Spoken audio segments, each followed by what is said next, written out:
The Warriors just reinforced their roster, brought in experienced veterans, re-signed key pieces. But all of this might have been just a smokescreen. Because there's a bomb about to explode in Golden State, and the name at the center of the storm will surprise a lot of people. Don't leave this video, because what I'm about to reveal about the Warriors' backstage dealings will completely change the narrative of this season. Download your ebook now. Curry Code, the mental code of the greatest shooter in history.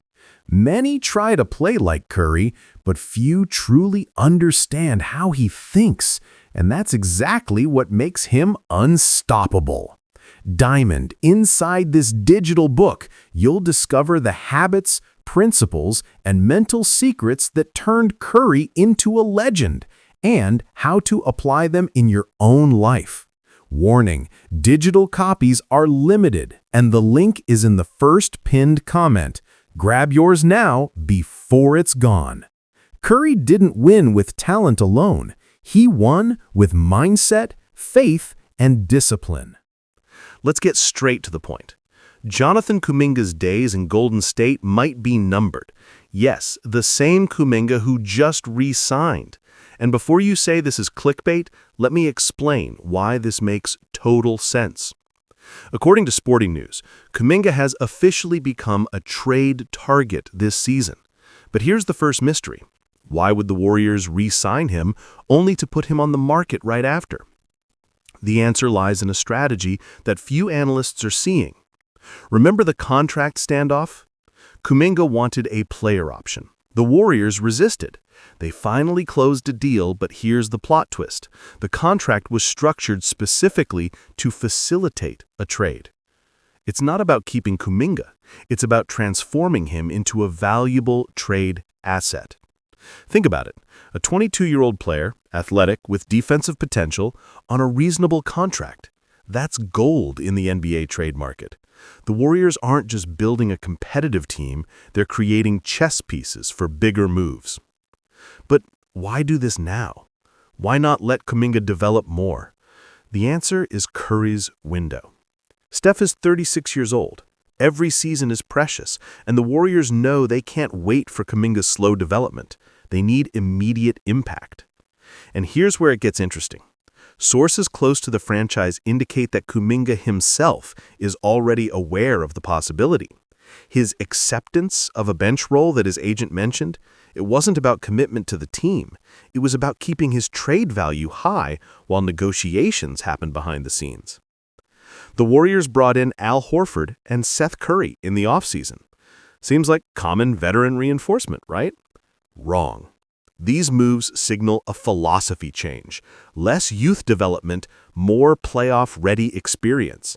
And in this new vision, Kuminga simply doesn't fit. But if the Warriors are going to trade Kuminga, the million-dollar question is, for whom? And this is where the story gets absolutely insane, because the rumors circulating backstage would completely transform this team's identity.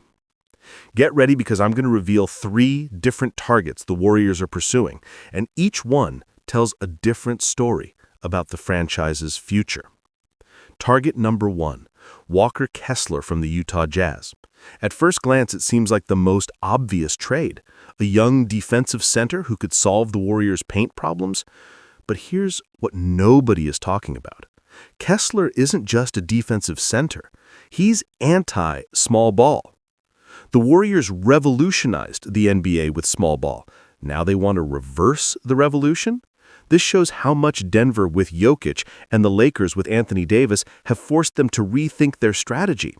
Kessler would be an admission that the traditional Warrior style is no longer enough. Target number 2. And here things get murky. Rumors mention a possible trade of Kuminga to the Milwaukee Bucks for an unidentified forward. You get it, unidentified. That's code for the negotiations are so secret they can't even leak the name. But let's speculate. Which Bucks forward would make sense? It's not Giannis, obviously. Chris Middleton? Bobby Portis? Or is there a third team involved in this negotiation?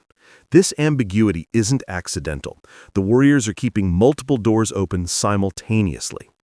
And now hold on to this. Target number 3 is the real nuclear bomb.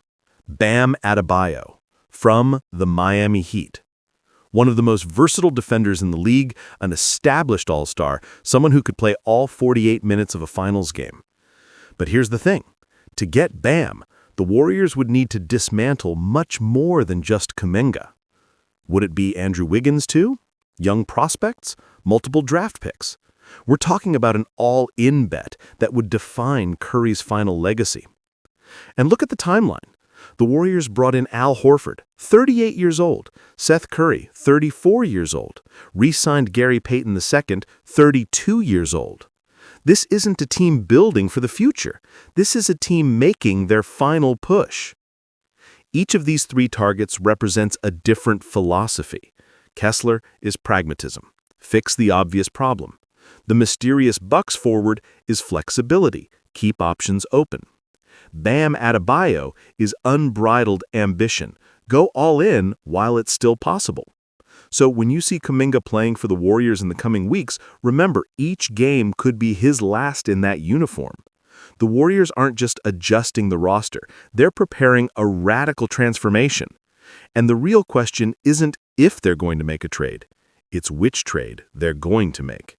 Hit that like button if you were shocked by these revelations and comment, Kessler, Bam, or the mysterious Bucks forward. Which one do you think happens first?